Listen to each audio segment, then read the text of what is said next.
Nobody expected Arizona football to have a dominant defense this year, as there were many questions about the coaching, the talent, and all of that. What changed, though, for this to become a dominant defense? You are Locked On Wildcats, your daily podcast on the Arizona Wildcats, part of the Locked On Podcast Network, your team every day.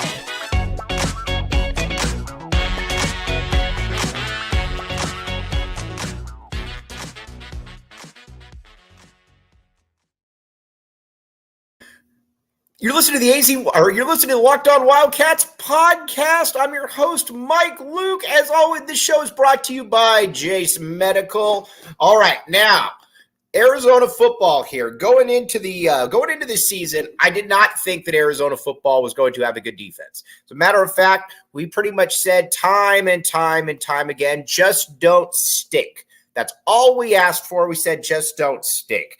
And I think it's fair to say that this team does not stink. Looking at these stats right here, this is absolutely amazing. So right now, Arizona already has more sacks than it had all of last season. And not only does it have more sacks than it had all of last season, it had more pressures as well than it had all of last season. That is listen, when you have a defense that is getting after the passer, you're going to be pretty good. I think a lot of times people get caught up on the offense or on the, well, we got to have good linebackers. We got to have a good secondary. All of that is true. But the one thing that you got to remember, though, is that Arizona has not had a good pass rush in a long time. And that is a huge testament to the defensive staff for able to bring in talent. Johnny Nansen, we're going to give Johnny Nansen a ton of credit here because I'll be honest with you, I did not have a ton of faith in Johnny Nansen. I didn't really watch him and say, that's the guy that's going to be able to get it over to the hump. But so far, so good. So let's talk about this defensive line a little bit. It has been an absolute dominant show right here. The first thing about it is you've got players up the middle that can stop the run and can take up blockers. That is a huge aspect of it. Arizona has not had those in recent years, to put it mildly. And not only that, It's fair to say that there weren't really any of those guys. We talk about it all the time. Arizona was throwing out 265-pound nose tackles at points. As much as we like those 265-pound nose tackles, that's just not going to be good enough. Out with the old and with the new. Big Bill Norton, our guy, Big Bill Norton. At 340 pounds, he has been everything that Arizona has not had over the years. And not only has he been somebody that Arizona's not had over the years, he's been the dude that has been sorely lacking because I don't even think that Arizona recruited those type of players. And I think that a big part of it is that Jedd Fisch just gets it. Let's talk about Rich Rod. Let's talk about Rich Rod here shortly. Rich Rod was about as good schematically an X's and O's coach as I think that Arizona's ever had. He specialized in putting players in positions to be able to make plays, to be able to beat their defender, and quite frankly, he generally did a pretty good job. But he didn't really care about bringing in talent. I think that he always felt that it was 1 foot out the door, and that caught up with him. You got to have talent at some point. Jedd Fisch said we got to have talent here. And a big part, and he's done that. Not only have talent, you got to have size. We've talked about Big Bill Norton. Let's talk about Tyler Manoa, Tia Savea, ex-4-star linemen who have done an amazing job right there. Not only taking up blockers, but the but getting into the backfield. That's a big thing with all of this is, do you have players that can get into the backfield from the middle? Because when you do have that, then it becomes a lot different for other players. If you've got somebody up the middle that can absolutely make those plays happen, then I think that it's fair to say that at some point you're going to get those linebackers coming downhill, and that's something that Arizona has not had over the years. And not only has Arizona not had over the years, they haven't had the type of players who can be somebody that the offense has to deal with. Then on the outside, it makes things even easier because then you got Taylor Upshaw. Taylor Upshaw has been another dude who's been absolutely great. And not only has he been great, he's probably going to be a dude that's going to be able to leave here with a 10-plus sack, double-digit sack season, something that we don't really see around here very often, if at all, to be honest with you. Now, some of the other aspects, though, that you got to keep in mind, Deuce Davis and Isaiah Ward, these were overlooked 2022 recruiting class kids. Both of them have been instant contributors. And not only have they been instant contributors, they feel like they could eventually be all conference. I think that's certainly trending in that direction. Now, Johnny Nansen. Got to give Johnny Nansen a lot of kudos. And not only do we got to give Johnny Nansen a lot of kudos, he deserves all of these kudos, quite frankly, because he took a lot of arrows last year. You got to remember, in Jedd Fisch's first year, the offense was obviously putrefying. But I don't blame any of that on Jedd Fisch. He had bad quarterback play. We all know what that leads to. But it was bad. It was bad. There's really no other way around it. The defense wasn't bad. And I think a lot of that was because of Don Brown, the great Don Brown, and his scheming priorities right there. He was able, when in doubt, to just pressure the quarterback.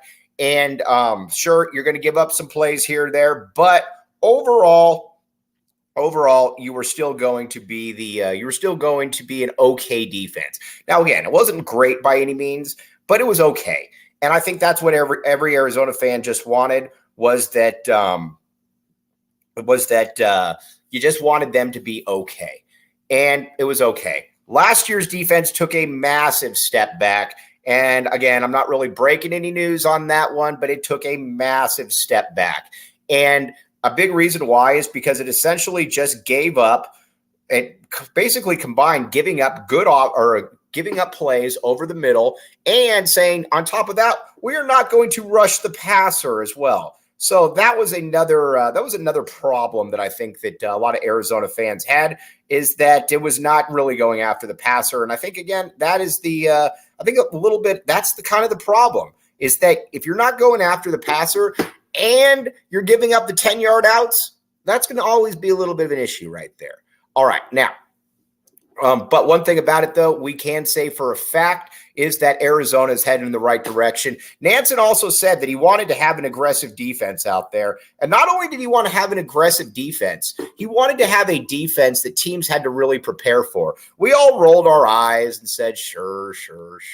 But so far he's done that. How did he do that, though? And what has been different? But first, Jase Medical. All right, here's your deal. Go to get yours today at jasemedical.com. Use promo code LOCKEDON for $20 off. Jase Medical is where it's at. We in this day and age, who knows what's coming down the pike next? If you can have your antibiotics with you, ready to go, as opposed to having to wait, at the store or when everybody else is rushing to get them as well. They got all kinds of different stuff, medications, antibiotics. Go to use promo code LOCKEDON for $20 off. Get yours today at jasemedical.com, my friends, jasemedical.com. All right. Come back with us, and we're going to talk about the secret to Johnny Nansen's success. Thanks for keeping it locked on, Wildcats. I'm your host, Mike Luke. All right, now, Johnny Nansen obviously has a very good football resume. Really good player at Washington State, obviously, has worked his way up the coaching ranks. And he's obviously a sharp dude. Because Jedd Fisch, one thing about him, Jedd Fisch knows how to hire coaches. I think that he's shown that over his almost 3 years here at the UofA. But again, it was a tough first year for Nansen, but a lot of that too is that you just didn't have a ton of talent to be able to work with. So you overhaul the talent, which we're going to continue to talk about. But first, we got to talk about Duane Akina. Now, as you all know, Shear's my guy. But Sheer and I had a big disagreement. Sheer did not see Duane Akina and why Arizona should bring in Duane Akina. Oh, he's this old dude, whatever. And I said, dude, listen, Duane Akina is one of the handful of best defensive backs coaches that college football has ever seen. He's a true gem. He gets it. Duane Akina understands football, and he has forgotten more football than most people know. And again, his resume speaks for itself. 3 Thorpe Award winners, something like 15 first-round picks, probably close to 100 players in the NFL. Dude just gets it. Guy's a treasure when it comes to football. Really that much to it. Now, he came in here, and immediately I was a little worried that he was just going to be an on-the-field analyst. I did not love that because, honestly, Chuck Cecil, I give a ton of credit for what he did as a football player. I don't think he does a ton as a coach. I would love to see Akina in that role, but they were able to move some things around for Duane, and now Duane is essentially kind of in a de facto coach role, even though he's technically not, and they all play by the rules, obviously. But Akina, though, has been awesome. You go to practice, you watch him, he's jumping around, he's screaming, all of this, and he's got the energy of somebody 35 years his junior. And I think what's great about it too is that Nansen has said, listen, you've got a lot of experience. Let's work together. Let's try to figure out what we can do to maximize this team. And you got to give a lot of credit to Nansen on this point, because a lot of coaches would not do that. And not only would a lot of coaches not do that, they would kind of shudder at the possibility of, I don't want to, this is my team. Who's this old guy coming in here to do all this? There's been none of that with Johnny Nansen, and I think that is a real testament to Johnny Nansen. Now, but what Akina does is Akina, first of all, he was going to be able to shore up the secondary. So let's talk about the secondary and then get back to the whole defense. This is a massively improved secondary right here. Now, you lost Christian Roland Wallace, which was a little bit of an L. I mean, I like Christian Roland Wallace. He could play with a little bit of an L for sure. But then you also lost Christian Young, which was addition by subtraction, not good for what Arizona was trying to do. But now you got a whole overhauled young secondary in here. And not only do you have a whole overhauled secondary, you've got players now that look like they're on the verge of either becoming NFL players or long-time all-conference type dudes. And again, Ephesians Prysock is certainly that way. I do think that Ephesians Prysock you had a few questions about, was he a little too tall for the position? Did he care as much? Because again, kind of a laid back kid, really good kid, but again, kind of a laid back kid, kind of that Cali mentality. Ephesians has been fantastic. And not only that, Ephesians is probably going to play. He's probably going to play on Sundays. He's really, really good, and he's really developed into that number 1 cornerback role. Then opposite him, we got to talk about Tacario Davis, another dude really underrated out of Long Beach Millikan High School. Should have been higher rated than he was. 6'2", 6'3", something like that. I thought he was going to have to move to safety. Honestly, I didn't see him being able to hang with the cornerbacks, but you got to give Tyler Owens, the strength and conditioning coach, a ton of credit, because he said, Mike Luke, you are an idiot.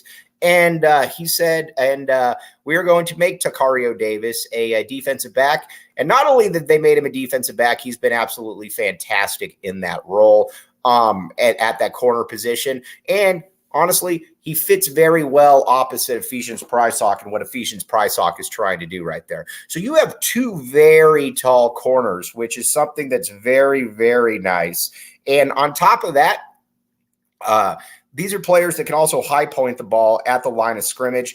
And because a couple times, I say the line of scrimmage, a couple times there's been some of these weird outs that they've been able to jump, or deep, they can high point it as well. And that's been a pretty impressive aspect to it. But you also can see what Jedd Fisch is trying to do right there. Not only is Jedd Fisch trying to, get bigger right there, he's trying to get NFL-type talent back there. He got both of those dudes in the secondary right now, and I think that's a huge thing for what Arizona is trying to do.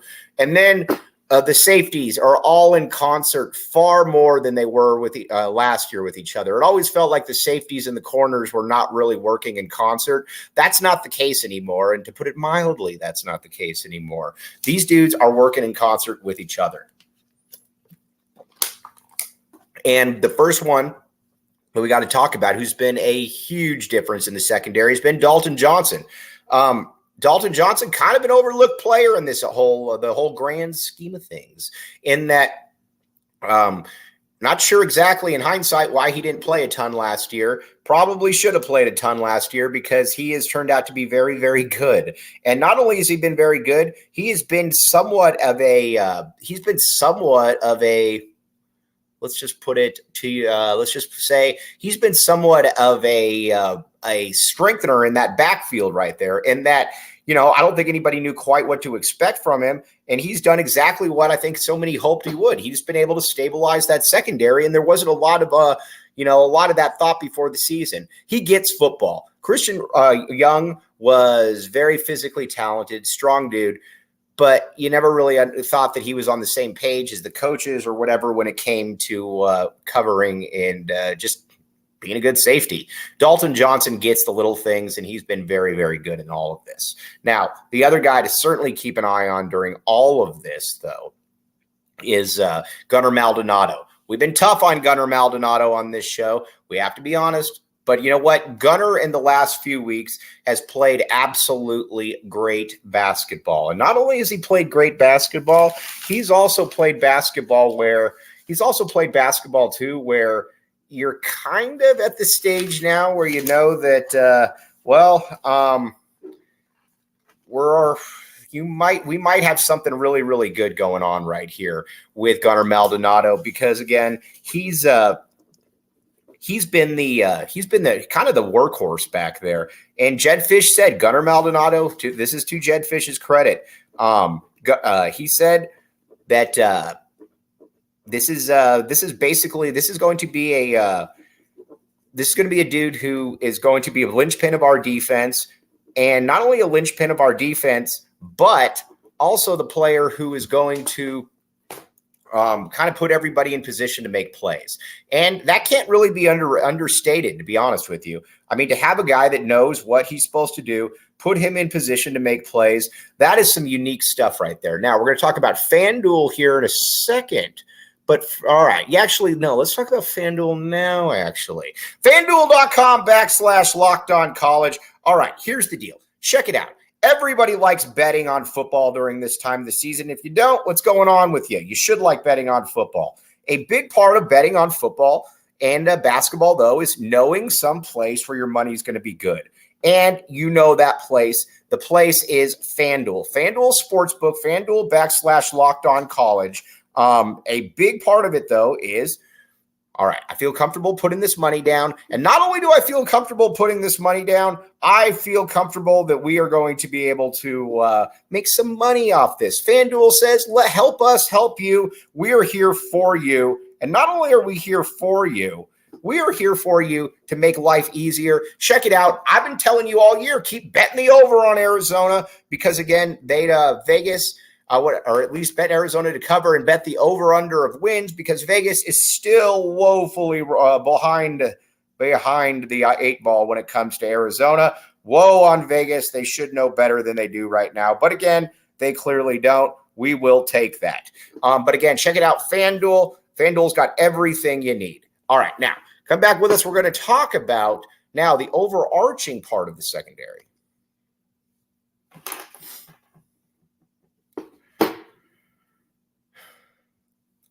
Thanks for keeping it locked on Wildcats and making this your first listen of the day. I am your host, Mike Luke. All right, now let's talk about the big part of the secondary, the big part of the defense. Having the secondary working in concert with the front 6 or front 7, depending on how you want to look at it, is huge. You feel like everybody is moving in the right direction.